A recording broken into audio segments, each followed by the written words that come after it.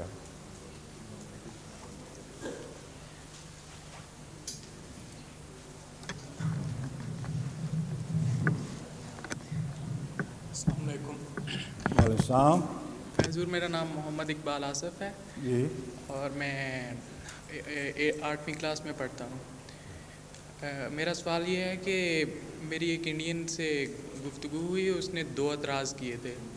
ایک یہ کہ آپ کہتے ہیں کہ ضیاء الحق اور بھٹو جو ہیں وہ ہمارے مباہلے کے نتیجے میں یا خدائی قہر کا نشان بن کر ہلاک ہوئے, لیکن ہمارے وہ اندرا گاندھی اور نہرو اور راجیو بھی تو ہلاک ہوئے ہیں.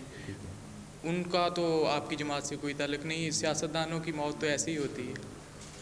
اندرا گاندھی, راجیو اور نہرو. ٹھیک ہے. وہ کن کے ہاتھوں ہلاک ہوئے ہیں؟ سکھوں کے. سکھوں کے ذریعے ہلاک ہوئے جو ان کے دشمن تھے. جی. ضیاء احمدیوں کے ہاتھوں ہلاک ہوئے. وہ سعودی عرب کے فیصل ہمارے ہاتھوں ہلاک ہوئے ہیں. بھٹو صاحب ہمارے ہاتھوں ہلاک ہوئے نہیں, لیکن وہ سن لیجیے نا. جی. اول یہ کہ ان کی ہلاکت جو تھی وہ غیر طبعی تھی اور ہمارے ساتھ اس کا کوئی تعلق نہیں تھا. دوسرے انیکسپلیکیبل ہے. وہ جو جس قسم کا پولیٹیکل مرڈر وہ ہوا ہے انڈیا میں, سعودی عرب کا ویسا نہیں ہے. It's surprising for everybody, unnatural, unexpected. King Faisal کا اپنے بھتیجے کے ہاتھوں مارا جانا کوئی ایسا فعل نہیں ہے جس کے لیے بڑی دیر سے کوئی کھچڑی پک رہی تھی اور تیاری ہو رہی تھی. دوسرے یہ کہ مرڈر تو ہر جگہ ہوتے رہتے ہیں, مگر ایک مذہبی جماعت کی مخالفت کرنے والا جو اس کو دبا رہا ہو اور یہ ادعا کرے کہ میں خدا کا پسندیدہ ہو گیا ہوں, خدا کی نظر میں مقبول ہو گیا ہوں, اس کی مثال عام سیاسی لیڈر سے نہیں ہو سکتی. اس نے تو یہ دعویٰ ہی نہیں کیا کہ میرا یہ فعل جو ہے مجھے خدا کی نظر میں پیارا بنا رہا ہے. اس لیے اس کا انجام تو عام حالات کا انجام ہے. لیکن جو یہ دعویٰ کرے کہ میرا فعل مجھے خدا کا پیارا بنا رہا ہے اور اس سے سلوک وہ ہو جو خدا کے دشمنوں کے ساتھ ہونا چاہیے, یہ نشان بنتا ہے. گاندھی نے کب دعویٰ کیا تھا, یا اندرا گاندھی نے کب کیا تھا, یا پنڈت نہرو نے کب کیا تھا کہ ہم خدا کے پیارے ہیں اور ہم نے جو کام کیے ہیں خدا کی خاطر کیے ہیں, اس لیے اللہ کا رحم ہم پر نازل ہوگا, ہم رہتی دنیا تک ہمیشہ زندہ رہیں گے. یہ اگر دعویٰ کیا ہو اور پھر ان سے مخالف سلوک ہو تو پھر وہ نشان بن جائے گا. لیکن ان سب کے جو مثالیں آپ نے دی ہیں ان میں یہ بات ہے. اس سے زائد یہ کہ پیشگوئیوں میں ان کا ذکر ملتا ہے. اگر پیشگوئیوں میں ذکر ملتا ہو اور وہ صادق آتا ہو تو وہ کس طرح اتفاق ہو گیا؟ اندرا گاندھی کا کس پیشگوئی میں ذکر ملتا ہے؟ پنڈت گاندھی کا مارے جانے کا کس پیشگوئی میں ذکر ملتا ہے؟ جن کے لیڈر ہیں انہوں نے کبھی آج تک اشارتاً بھی یہ بات نہیں کی. اور بھٹو صاحب کے معاملے میں 52 کے عدد پر مارا گیا کہ جو پیشگوئی تھی حضرت مسیح صلی اللہ علیہ وسلم کی, وہ شہرت پا گئی اخباروں میں اور ساری قوم نے انگلیاں اٹھائیں. یہاں تک کہ جماعت اسلامی کے ایک اخبار نے گورنمنٹ کو, ضیاء کی حکومت کو متوجہ کیا کہ دیکھو اس کی عمر 52 سال ہے اور 52 سال کی عمر میں احمدی کہتے ہیں اور سارے دنیا میں مشہور کر دیا ہے کہ یہ شخص 52 سے آگے نہیں جائے گا, کیونکہ مسیح علیہ السلام کا الہام ہے کہ 52 کے عدد پر مارا جائے گا. اس لیے خدا کے لیے یا پہلے مارتے یا انتظار کر لو, 52 کی عمر پوری ہو جائے, گزر جائے, پھر مارنا. لیکن ضیاء کی احمدیت دشمنی اپنی جگہ, یہ خدا نے توفیق ہی نہیں دی اس کو, اور عین پیشگوئی کے مطابق اس عدد پہ مارا گیا ہے. تو یہ ہے نشان. خالی اکیلا مرنا تو کوئی نشان نہیں.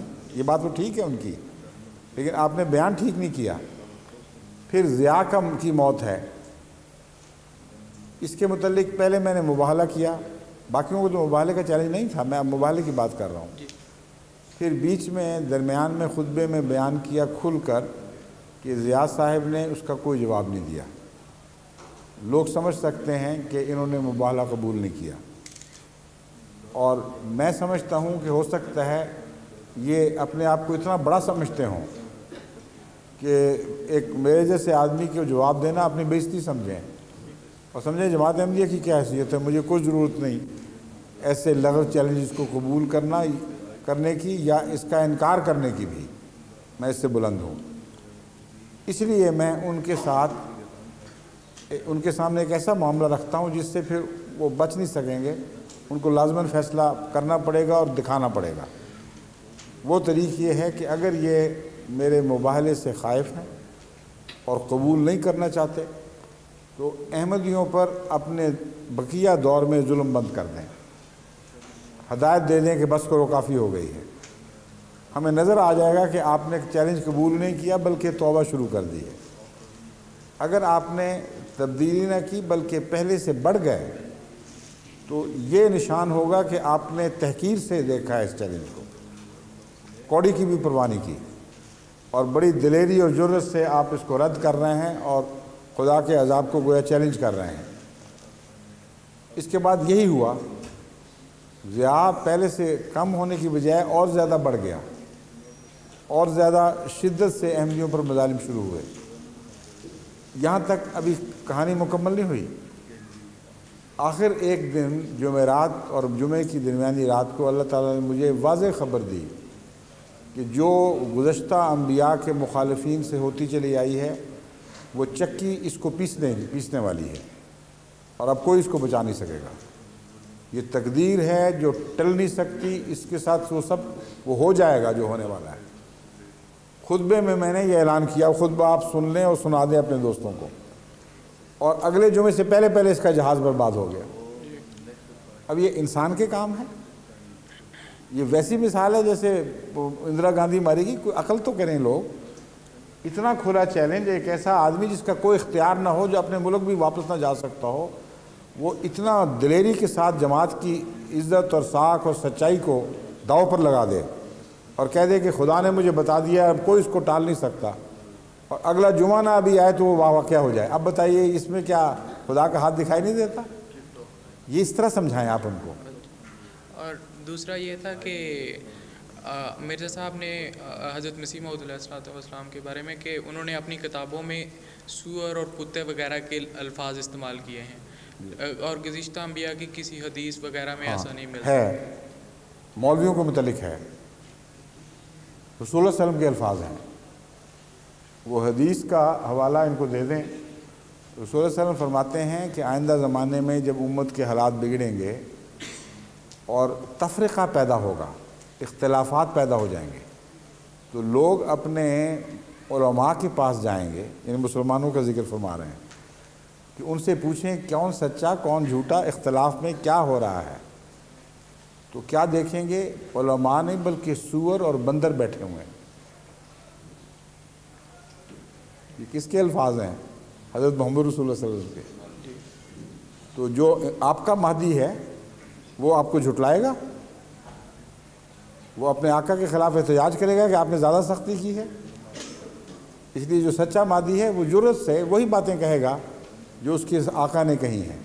تو حضرت مسیح موعود علیہ السلام نے کوئی نئی بات نہیں کہی، بلکہ رسول اللہ صلی اللہ علیہ وسلم کی غلامی میں، آپ کی پیروی میں یہ باتیں کہی ہیں۔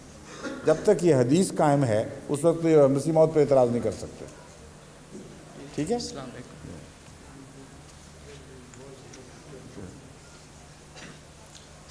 اذا ہم قردۃ و خنازیر، یہ خنازیر یہ الفاظ ہیں۔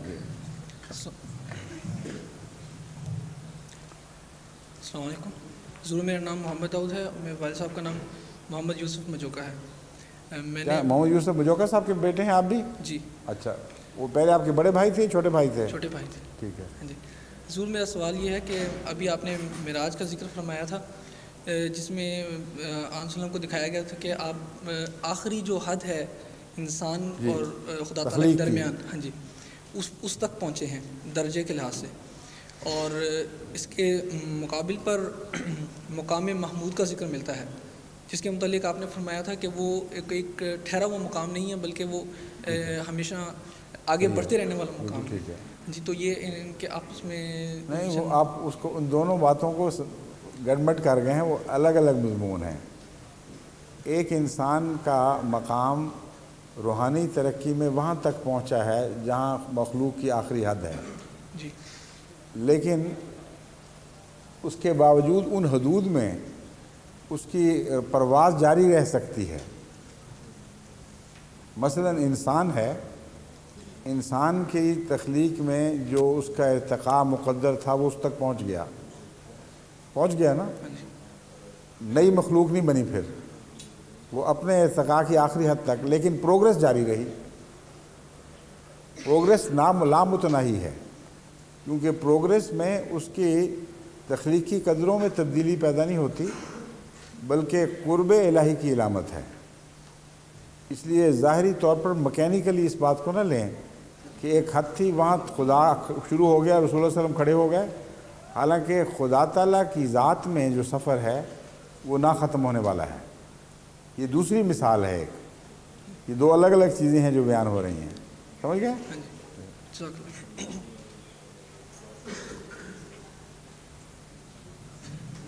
السلام علیکم، جی میرا نام آصف خان ہے، میرے ابو کا نام فلاح الدین کیا؟ خان۔ کن کے بیٹے ہو؟ فلاح الدین خان۔ ہاں میں جانتا ہوں۔ اور میں 6ٹھی کلاس میں پڑھتا ہوں۔ میرا سوال ہے کہ بھول گئے؟ جی ہیں؟ صبر لے کرو، بیٹھو تھوڑی دیر، یاد آ جائے گا تو دوبارہ آ جانا، آپ آ جائیں اب تک، گھبراؤ نہیں، آرام سے بیٹھے رہو، آ جائے گا سوال۔ میرا نام عبد الجلیل ہے اور میرے ابو جان کا نام قمر احمد ہے۔ کیا ہے؟ قمر احمد۔ میں جانتا ہوں۔ ہاں جی، اگر آپ مجھے اجازت ہے، میرے 3 سوال ہیں۔ 3 سوال؟ ماشاء اللہ۔ تو یہاں کیا ہوا، چوٹ کب لگی تھی یہاں؟ بچپن کی ہے۔ بچپن سے؟ اچھا، شرارتیں کر رہے تھے؟ پتہ نہیں، یاد نہیں۔ وہ حضور، پہلا میرا یہ سوال ہے کہ اسلام میں فہوٹوں کی اجازت ہے یا نہیں؟ کس کی؟ Wie heißt es Verhütung? Verhütung beim Geschlechtsverkehr, bei Mann und Frau. Condoms استعمال کرنے کی؟ جی۔ یہ آپ کو کیا سوجی ہے؟ نہیں، وہ یہ کیونکہ یہاں اسکول میں ہمیں یہی کہا جاتا ہے کہ تیسری دنیا کی یہ پرابلم ہے کہ ادھر آبادی بہت جلدی بڑھ رہی ہے۔ بات یہ ہے کہ میں اس مسئلے پہ پہلے کئی دفعہ روشنی ڈال چکا ہوں۔ قرآن کریم نے برتھ کنٹرول کو بحیثیت مجموعی منع نہیں فرمایا، جی، لیکن ایک وجہ سے منع فرمایا ہے واضح طور پر، اور وہ ہے رزق کی کمی کا خطرہ۔ لا تقتلوا اولادکم من خشیت املاق، املاق کے ڈر سے، یعنی فاقہ کشی یا رزق کی کمی کے خوف سے اپنی اولاد کو قتل نہ کرو۔ اب قتل اس طرح تو ہم نے کبھی نہیں کسی کو دیکھا کہ روٹی کم ہو گئی ہے 2-4 بچے ذبح کر دیے۔ یہاں مراد یہی ہے کہ اپنی اولاد کی پیدائش کو پریونٹ نہ کرو، کیونکہ اس کا نام بھی قتل اولاد ہی ہے۔ اس لحاظ سے اور بھی معنی ہوں گے لیکن ہیں موجود، لیکن ایک یہ معنی بھی ہے، اس لیے اس غرض سے اجازت ہے۔ اس غرض سے اجازت نہیں ہے اگر رزق کی کمی یا فاقہ کشی کے خوف سے کوئی شخص برتھ کنٹرول کرے تو اس کی اجازت نہیں ہے۔ اور وجوہات ہیں، بیوی کی صحت کا تقاضا ہے یا اور ویلڈ وجوہات ہیں، ڈاکٹر مشورہ دیتا ہے، تو اس صورت میں برتھ کنٹرول کرنا منع نہیں۔ پھر تربیتی مسائل ہیں، مثلا قرآن کریم نے جو عمر بیان فرمائی ہے ایک بچے کا حق ماں پر، وہ تقریباً 30 مہینے بنتا ہے، 2.5 سال۔ اس کا مطلب ہے کہ بچے آپس میں کم سے کم 2-2.5 سال کا فاصلہ ہو تو یہ مناسب ہے، کم فاصلے ہوں تو یہ بھی قتل اولاد بن جاتا ہے، کیونکہ ان کی تربیت میں کمزوریاں پیدا ہو جاتی ہیں، ان کے حقوق ادا نہیں ہو سکتے۔ تو بعض معقول وجوہات کی بنا پر جن کا شرعی جواز ہو، برتھ کنٹرول منع نہیں ہے۔ لیکن یہ جو آج کل کہتے ہیں نا کہ روٹی کم ہو جائے گی، یہ اس کو خدا تعالیٰ رد کرتا ہے، کیونکہ یہ خدا تعالیٰ کی تخلیقی پلان، اس کے نظام تخلیق پر حملہ ہے، سمجھے؟ اور دوسرا میرا یہی تھا اسی طرح کہ وہ ابارشن کس حالت میں اجازت ہے؟ آپ کے سارے سوال شادی شدہ ہیں، کوئی ہمارا سوال بھی کریں. ہاں چلو کیا ٹھیک. وہ کیا ہے وہ بتا دیں. وہ پھر تیسرا سوال یہ تھا کہ جین ٹیکنالوجی میں انسان کو کتنی اجازت ہے کہاں تک جانے کی؟ کس کی؟ سائنس میں جو بایولوجی میں ایسے وہ ریزسٹینس فیکٹر وغیرہ ان genetical دی گینز ہیومن جینز میں کیا آپ کیا کہتے ہیں بتائیے. جینیٹیکل انجینئرنگ کے بارے میں. ہاں ہاں کیا سوال ہے؟ کہ انسان کو کس حد تک اجازت ہے انسانی جینز کے بارے میں. اس کے متعلق بھی میں پہلے تفصیل سے روشنی ڈال چکا ہوں اس مضمون پہ. قرآن کریم نے کسی سائنس کو کنڈیم نہیں کیا سوائے جینیٹک انجینئرنگ کی اس شاخ کو کہ خدا کی مخلوق بدل دے. جہاں بھی تخلیق میں دخل اندازی ہوگی اور مخلوق بدل کر نئی مخلوق پیدا کرنے کی اٹیمپٹ ہوگی اس کو اللہ تعالیٰ نے واضح طور پر قرآن کریم میں کنڈیم فرمایا ہے, اس کو رد کیا ہے اور فرمایا ہے یہ شیطانی وسوسوں کے نتیجے میں ایسا ہوگا. شیطان حکم دے گا تو ایسا کریں گے. چنانچہ قرآن کریم میں جہاں یہ فرمایا ہے کہ وہ نئی قسم کی چیزیں ایجاد ہوں گی, وہاں ذکر میں فرماتا ہے کہ وہ کان کتریں گے جانوروں کے اور شیطان کی ایما پر اللہ کی خلق کو تبدیل کریں گے. تنبیہ اس سے بڑی اور کیا ہو سکتی ہے؟ جس کام کو شیطانی کام کہہ دیا جائے اس کا مطلب ہے اللہ تعالیٰ کی بلیسنگ اس کو نہیں ہوگی. اور خطوات الشیطان کے متعلق اللہ تعالیٰ بیان فرماتا ہے کہ وہ تمہارا دشمن ہے, اس لیے تم اگر اس کی پیروی کرو گے تو تم اپنا نقصان اٹھاؤ گے. اسی وجہ سے میں احمدی جینیٹک انجینئرس کو مشورہ دیتا ہوں ہمیشہ, جو یہ تعلیم حاصل کر رہے ہیں, یہ بننے والے ہوں یا بن چکے ہوں, کہ تم تخلیق میں تبدیلی کا بالکل کوئی کام نہ کرنا, ریسرچ ہی نہ اس پر کرو. ایسے کام کیے جا سکتے ہیں جہاں خدا کی مخلوق کی حفاظت کے لیے جینیٹک انجینئر کو خدمت پر لگا دیا جائے. مثلا کینسر ریسرچ ہے, اس میں بعض جینز کی خرابیوں کے نتیجے میں کینسر پیدا ہو جاتا ہے.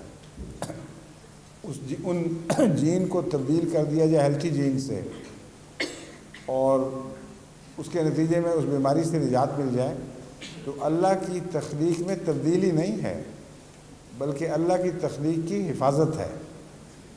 اس لیے ہر علم اور ہر سائنس کو فائدے میں بھی استعمال کیا جا سکتا ہے اور نقصان میں بھی استعمال کیا جا سکتا ہے.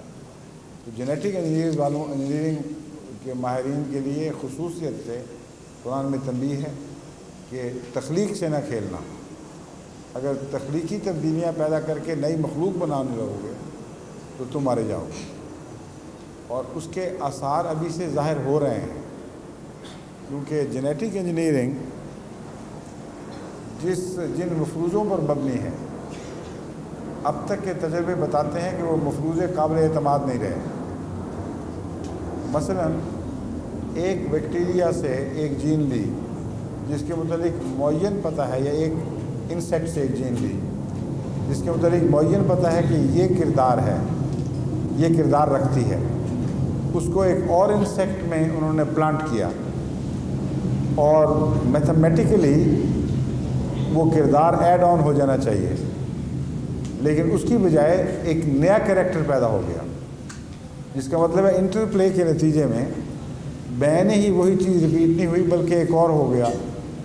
اور اس کی وجہ سے یہ خطرہ پیدا ہوا کہ یہ جینیٹک انجینئر کہیں بعض ایسی چیزیں نہ پیدا کر دے جو ہاتھ ہی سے نکل جائیں. اس لیے امریکہ میں اس کے خلاف ایک بڑی زبردست موومنٹ چل پڑی ہے, اور خود سائنٹسٹ جو اس بات کے ماہر ہیں وہ دو گروہوں میں بٹ گئے ہیں. بعض سائنٹسٹ بڑے نالجبل, باہر والوں کی بات نہیں کر رہا, صاحب علم لوگ وہ بڑے سخت احتجاج کر رہے ہیں. وہ کہہ رہے ہیں کہ ہو سکتا ہے انسانیت کو مٹانے میں خود انسان ایک کردار ادا کرے, اور جینیٹک انجینئرنگ کے ذریعے ایسے جانور, ایسے بیکٹیریا, ایسی مخلوق پیدا کر دے جس پر قابو کرنا پانا انسان کے بس میں نہ رہے. تو یہ وہ ایک شاخ ہے جس کے ایک استعمال کو, سب کو نہیں, قرآن کریم نے واضح طور پر رد فرمایا ہے. ٹھیک ہے, شکریہ. اور جی ہو آ گیا یاد؟ جی. کیا تھا؟ میں سنا ہے کہ جہاں جینماز بچھا ہوتا ہے ادھر مسجد ایک ہوتی ہے. تھوڑی آواز نہیں, سامنے آؤ اس کے مائکرو فون کے. جہاں جینماز ایک ہوتا ہے ادھر مسجد ہوتی ہے. جہاں جانماز ہوتا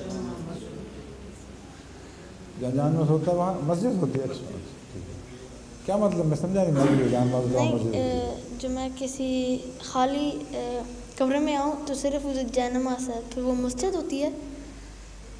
جہاں جانماز ہے وہاں نماز پڑھی جاتی ہے. ہاں, اور وہ مسجد پھر ہوتی ہے. اتنا حصہ مسجد بن جائے گا. جی, وہ پورٹیبل مسجد ہے. سارے کمرے کو تو نہیں مسجد بناتی نا. جانماز پورٹیبل مسجد ہے, اٹھایا پیک کیا جہاں رکھ دی وہیں پھر مسجد بن گئی. مستقل مسجد ہی بنا دیتی اس جگہ کو جہاں جانماز رکھی جائے. سمجھ گئے ہو؟ جہاں رکھو گے وہ جانماز خود مسجد کا حصہ بن جاتی ہے. وہاں سے مسجد اٹھائی کسی اور جگہ لے گئے وہاں رکھ دی. ٹھیک ہے.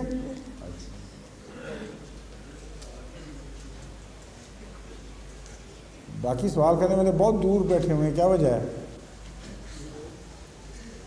آپ اتنا پیچھے کیوں بیٹھے ہوئے تھے سوال کے لیے؟ حضور پہ میرا زیادہ سوال کرنے کا نہیں تھا, لیکن کوئی تھا نہیں, اس لیے پھر میں احتیاطاً. اچھا کوئی حرج نہیں ہے کہ سوال ختم ہو گئے تو مجلس بھی ختم کر لیتے ہیں, کوئی اور کام کر لیں گے.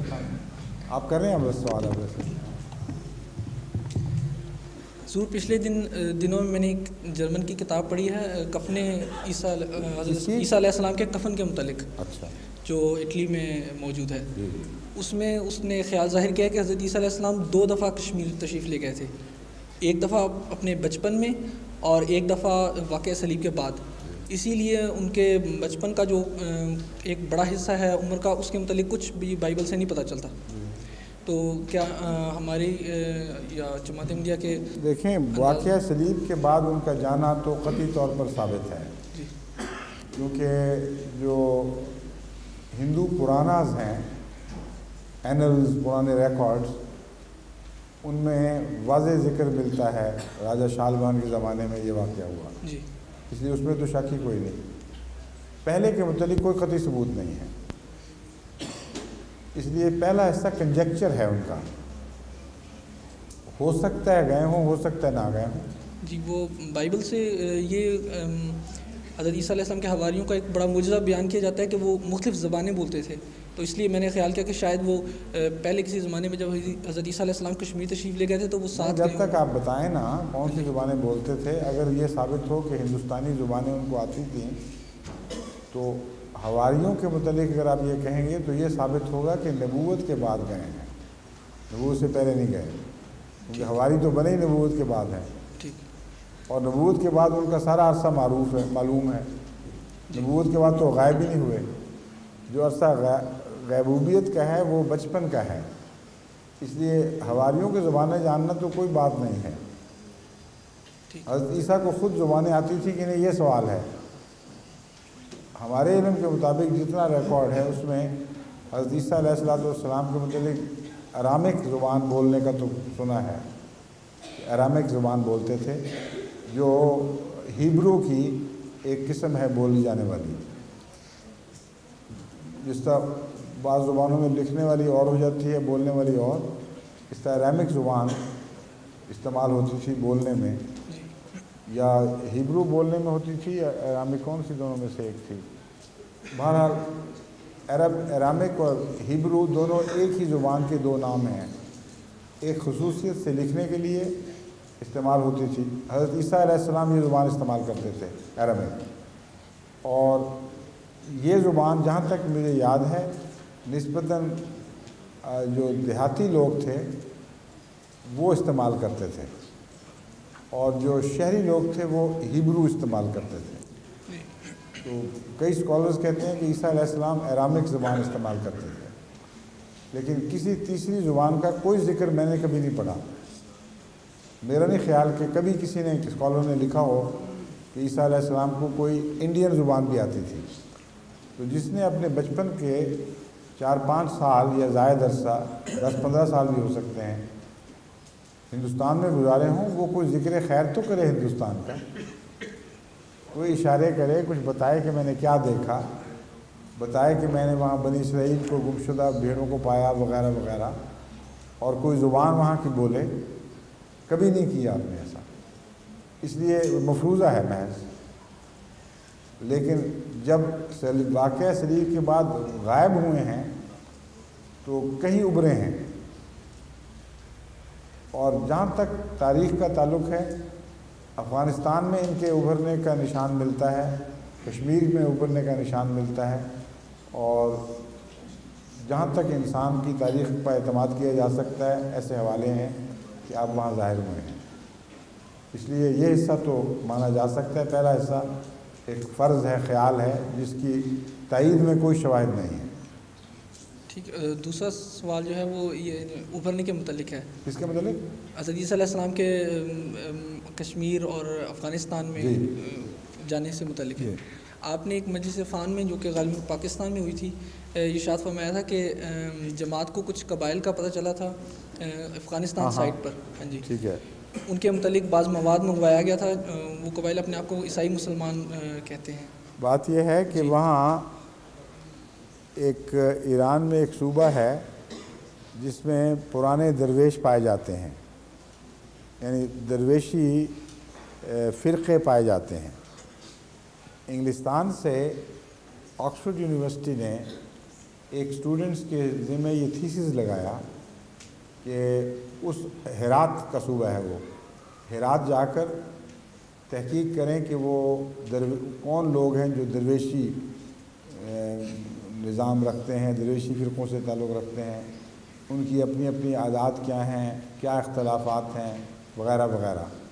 تو ریسرچ پروجیکٹ تھی جس میں یہ اسکالر ہرات گیا، اور درویش فرقوں سے متعلق تحقیق کرتے ہوئے اس کے علم میں یہ عجیب بات آئی کہ یہاں ایک فرقہ ہے جو اپنے آپ کو مسلمان عیسائی کہتا ہے، اور اس فرقے کے سردار کا نام ہے ابا یحییٰ، اور ابا جو ٹرم ہے یہ یہودی لیڈرز کے لیے استعمال ہوتی ہے۔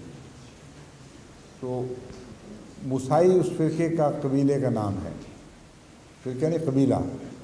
تو موسائی قبیلہ جس کے سردار ابا یحییٰ ہیں، ان کے اپنے آپ کو وہ مسلمان عیسائی کہتے ہیں۔ یہ سن کر اس کو بہت تعجب پیدا ہوا، اور یہ اس کے اگرچہ اس کے ریسرچ کے مضمون کا یہ حصہ نہیں تھا، لیکن آؤٹ آف دا وے اپنے مسلک سے ہٹ کر اس نے جا کر ان سے ملاقات کی اور تحقیق کی۔ وہ ذکر اس نے اپنی کتاب جس کا ٹائٹل ہے امنگ دی درویشز، اس میں اس نے کیا ہے۔ یہ آکسفورڈ یونیورسٹی پریس کی چھپی ہوئی کتاب ہے جو حاصل کی جا سکتی ہے، جس کو دلچسپی ہے وہ دیکھ کے بشک۔ اس میں باقی تحقیق کے دوران وہ ضمناً یہ ذکر کرتا ہے، اس طرح میں نے سنا۔ اور میں ابا یحییٰ سے ملا، اس نے مجھے بتایا کہ ہم اس لیے مسلمان عیسائی کہلاتے ہیں کہ عیسیٰ علیہ السلام جس طرح تم سمجھتے ہو صلیب پر مارے گئے، صلیب پر نہیں مارے گئے تھے، بلکہ صلیب سے نجات پا کر زخم جب مندمل ہوئے تو وہ ہجرت کر کے کشمیر جا رہے تھے، تو ہمارے ہاں ٹھہرے، اور ان کی تبلیغ سے ہم عیسائی بن گئے۔ لیکن اس عیسائیت میں کوئی تثلیث کا ذکر نہیں ہے، خدا کے بیٹے کا ذکر نہیں ہے، بلکہ ایک نبوت کا دعویٰ تھا ان کا۔ چنانچہ انہوں نے جو بائبل ہمیں تنجیل دی وہ ہمارے پاس رولز کی صورت میں ابھی تک لکھی ہوئی موجود ہے۔ ہم اس لیے جب آپ کی تعلیم میں توحید تھی اور کسی شرک کا کوئی شائبہ نہیں تھا، اس لیے ہم اسلام کے لیے ذہنی اور نفسیاتی لحاظ سے تیار تھے۔ جب اسلام آیا تو ہم نے اس کو قبول کر لیا، لیکن چونکہ عیسیٰ علیہ السلام نے سب سے پہلے ہمیں ہدایت دی تھی، اس لیے ان کے احسان کے طور پر ان کے محبت میں ہم نے اپنے ساتھ عیسائی لفظ بھی قائم رکھا، تو ہم مسلمان عیسائی کہلاتے ہیں۔ اور دوسرے ہم عیسیٰ علیہ الصلوۃ والسلام کو عیسیٰ کہتے ہیں نصرانی کشمیری، کیا دو لفظ استعمال کیے تھے، ناصری کشمیری، ہم ان کے ساتھ ٹائٹل کے ساتھ عیسیٰ ابن مریم ناصری کشمیری کہتے ہیں۔ انہوں نے کہا ناصری کشمیری کیا ہوا؟ انہوں نے کہا ناصرہ میں پیدا ہوئے اس لیے ناصری، کشمیر میں فوت ہوئے اس لیے کشمیری۔ اور پھر انہوں نے یہ بھی بتایا کہ جب کشمیر گئے تھے تو ہمیں تبلیغ سے عیسائی بنانے کے بعد ہماری تربیت کے لیے دوبارہ بھی ہمارے پاس آئے ہیں، اور وہ بہت سفر کیا کرتے تھے۔ تو یہ واقعہ اس اسکالر نے، اس انگریز اسکالر نے اپنی کتاب امنگ درویشی میں محفوظ کیا ہے۔ جب حضرت خلیفۃ المسیح ثالث علیہ الرحمت کو اس واقعہ کا پتہ چلا تو آپ نے خواہش کا اظہار کیا کہ کوئی ریسرچ کی جائے کہ وہاں وہ قبیلہ کون سا ہے، وہ اس کے پاس جو اسکرول محفوظ ہیں اس کی کوئی فوٹوز وغیرہ اتواری جائیں، کوئی نقل حاصل کرنے کی کوشش کی جائے۔ تو یہ تحقیق ایک ایسے دوست کے سپرد کی جو عراق میں رہتے تھے اور جن کا وہاں افغانستان سے تعلق تھا۔ وہ جب اپنی تحقیق کر کے واپس آئے ہیں تو اس وقت حضرت خلیفۃ المسیح ثالث کی وفات ہو چکی تھی۔ انہوں نے مجھے جو رپورٹ سرسری دی تھی وہ صرف اتنی تھی کہ میں ملا ہوں، وہ موجود ہے، اور مگر مجھے اس کی کاپی نہیں مل سکی۔ غالباً انہوں نے کچھ روپے کا بھی ذکر کیا تھا کہ اتنے لاکھ دیا جائے تو وہ نقل دے دیں گے۔ اس کے بعد یہ جنگ شروع ہو گئی اور حالات بگڑ گئے، اس لیے ہم اس تحقیق کو آگے نہیں بڑھا سکے۔ پھر میں نے ایران کی جماعت کے سپرد ایک دو دفعہ کیا کہ وہ وہاں سے ہرات جا سکتے ہیں آسانی سے، وہ فالو اپ کریں اور دیکھیں، لیکن کسی نے کوئی کام کیا نہیں۔ نوٹ کریں جی، اب امیر جو نئے ہیں وہ بڑے ذمہ دار ہیں ماشاءاللہ، ان کے سپرد کام کریں کہ وہ ہرات اپنی اسکالرز کی ٹیم بھجوائیں اور ساری تحقیق کر کے رپورٹ کریں کہ وہاں یہ فرقہ موجود ہے تو کہاں ہے اور کیا ہے۔ اصل اقتباس وہ پڑھ لیں امنگ درویشز سے، تو ان کی رہنمائی ہو جائے گی کہ کہاں جانا ہے، کس سے ملنا ہے۔ اور دوسرے ایک ریسرچ ٹیم ہماری یہاں لندن میں کام کر رہی ہے۔ پہلے کبھی خیال ہی نہیں آیا، وہ آتھر تو ینگ تھا، زندہ ہی ہوگا غالباً، تو وائی شوڈنٹ وی کانٹیکٹ ہم۔ تو آکسفورڈ سے رابطہ کر کے یہ ٹیم، رفیق حیات صاحب کی ٹیم ہے جو بڑی ایکٹیو ہے ماشاءاللہ، ان کے سپرد کریں پروجیکٹ، وہ فوری طور پر اس سے رابطہ کر لیں گے اور پھر وہ بتا دے گا کہ کس طرح ملنا ہے، کس علاقے میں پایا جاتا ہے، اور ساری تفصیل ہمیں مل جائے گی۔ مزید اس کی کتاب کی تصدیق، اس کی تحریر کی تصدیق بھی ہو جائے گی، اس کی ریکارڈنگ بھی کر سکتے ہیں۔ تو یہ شعبہ ایسا ضروری ہے جس میں مزید تحقیق ہونی چاہیے۔ جزاک اللہ، آپ نے بہت اہم بات کی طرف توجہ دلائی ہے، شکریہ۔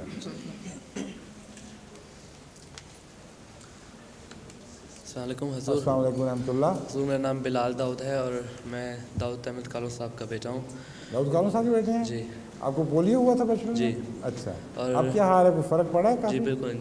یہاں ڈاکٹروں نے کوئی علاج وغیرہ کیا آپ کا؟ جی، وہ کہتے تھے کہ جب 18 سال کا ہو جاؤں گا اور جب کیا کہتے ہیں، کوئی مزید امپرومنٹ ہوگی؟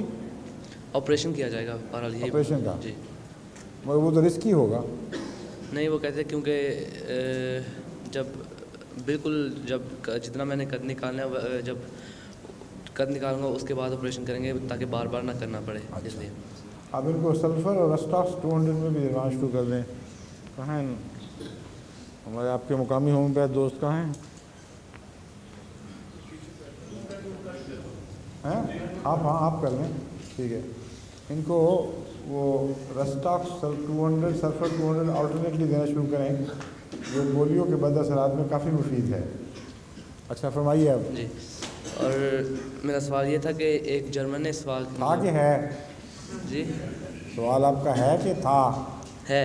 اچھا، پھر بتائیے۔ ہاں، اور کہ یہ مطلب میرا سوال ہے کہ جرمن کا سوال تھا، سوال ہے تھا یہ، اور کہ کوئی بھی ایسا ثبوت بتائیں کہ جو ظاہر کرتا ہو کہ قرآن شریف جب سے بنا ہے اب تک اس میں کوئی فرق نہیں، اب کبھی کچھ نہیں بدلا، تبدیلی نہیں ہوئی؟ جی، تبدیلی نہیں۔ اس کا جو خود مغربی اسکالرز عیسائی محققین ہیں جیسے میور ہے، انہوں نے کھلا کھلا تسلیم کیا ہے کہ کوئی تحقیق اس بات کو ثابت نہیں کر سکی کہ قرآن کریم میں کوئی تبدیلی ہے۔ اس لیے سر ولیم میور نے لائف آف محمد کتاب لکھی ہے، وہ عیسائی تھا اس کا، اور جہاں اس کو داؤ لگا اس نے بڑا سخت حملہ بھی کیا ہے، لیکن اس معاملے میں وہ صاف کہتا ہے کہ ہر کوشش یہ ثابت کرنے میں کہ اس کتاب میں کوئی تبدیلی ہوئی ہے ناکام ثابت ہوئی ہے۔ اس لیے ہم پورے یقین کے ساتھ یہ کہہ سکتے ہیں کہ محمد نے جو قرآن دیا تھا، وہ اس خدا کو تو نہیں مانتا کہ خدا نے دیا تھا، یہ وہی قرآن ہے جو ہمارے ہاتھ میں ہے۔ تو یہ تو عیسائیوں نے خود ثابت کر دیا ہے۔ دوسرے انٹرنل ایویڈنس کوئی نہیں ہے تبدیلی کا۔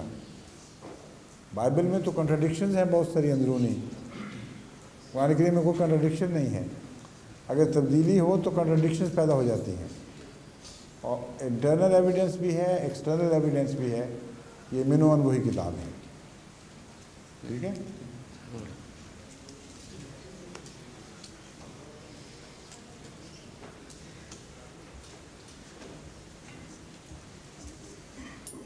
السلام علیکم۔ میرا نام منصور ہے۔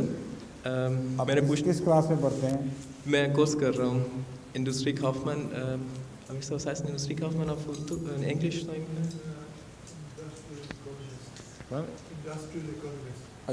رائٹ۔ میں نے پوچھنا تھا کہ اگر ہم ایک ہی آدم علیہ السلام کی اولاد ہیں جیسے کہا جاتا ہے، اگر تو اتنی دنیا میں اتنے مختلف قسم کے لوگ کیسے ہیں، جیسے چائنیز قسم کے اور افریقہ کے؟ جیسے کہا کہ ایک آدم کی اولاد ہے۔ میں نے آپ کا ایک خطبہ سنا تھا، اس میں آپ نے یہ کہا تھا کہ ہم آدم علیہ السلام پہلے نہیں تھے، اس سے پہلے بھی آ چکے ہیں، لیکن ایک آدم کی اولاد تو ہے ہی غلط بات۔ ایک آدم کی اولاد نہیں ہیں ہم۔ ایک آدم سے مراد اگر سب سے پہلا آدمی ہے تو پھر بالکل ٹھیک ہے، لیکن وہ آدم جو 6000 سال پہلے ہوا تھا اس کی اولاد نہیں ہے سارے۔ جی، لیکن اس کا یہ ایک آدم سے مراد ہے ریموٹ پاسٹ میں جب ہومو سیپینز پیدا ہوئے ہیں پہلی دفعہ، یعنی انسان کے آباء و اجداد پیدا ہوئے ہیں، تو جو بھی تخلیق پیدا ہوئی تھی اتنا لمبا عرصہ پہلے ہوئی تھی کہ عملاً بالکل ممکن ہے، قرین قیاس ہے کہ وہ نسل پھیلتے پھیلتے سب دنیا پہ پھیل گئی ہو، کیونکہ جو اسپیشیز ایک دفعہ وجود میں آتی ہے وہ پھیل جاتی ہے۔ لیکن جو لوگ عام طور پہ سوال کرتے ہیں وہ اس کے متعلق نہیں کرتے، وہ حضرت آدم کی بات کرتے ہیں جو نبی تھے، وہ سمجھتے ہیں ہم سب ان کی اولاد ہیں، یہ غلط ہے۔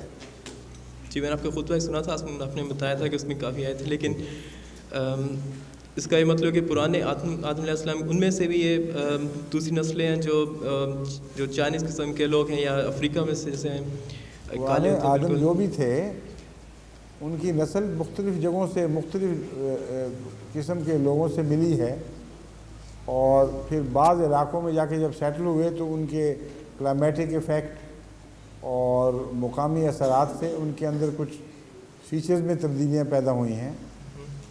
وہ لوگ جو پاکستان میں کئی نسلوں سے نسبتاً کالے رنگ کے چلے آتے ہیں، جب وہ جرمنی میں یا امریکہ لنڈن میں آ کے انگلینڈ میں سیٹل ہو جاتے ہیں تو 15-20 سال کے اندر اندر ان کے رنگ بدلنے شروع ہو جاتے ہیں، کیونکہ ان کا یہ سمجھ میں آتی ہے کیونکہ وہ براؤن سے ٹھیک ہے، وہ اس لیے مقامی حالات کا بھی اثر پڑتا ہے۔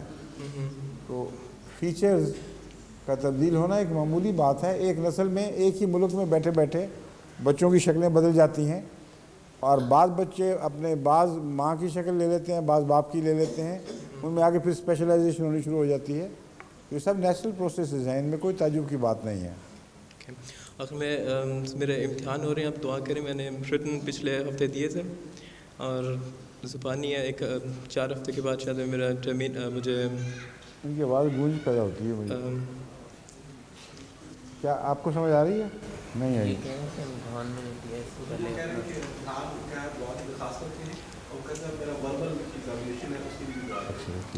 ان شاء اللہ۔ شکریہ، السلام علیکم۔